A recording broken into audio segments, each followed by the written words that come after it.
gözəlim, mən hər dəfə düşünəndə sənlə keçən günlərimi alışıram. Hərdən olur öz-özümlə ayrılığın günahkarı sənsən deyə danışıram. Öz-özümdən inciyirəm, öz-özümlə barışıram.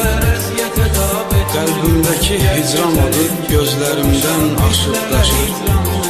Hiss edirəm, əcəl mənə yaxınlaşır. Hiss edirəm, əcəl mənə yaxınlaşır.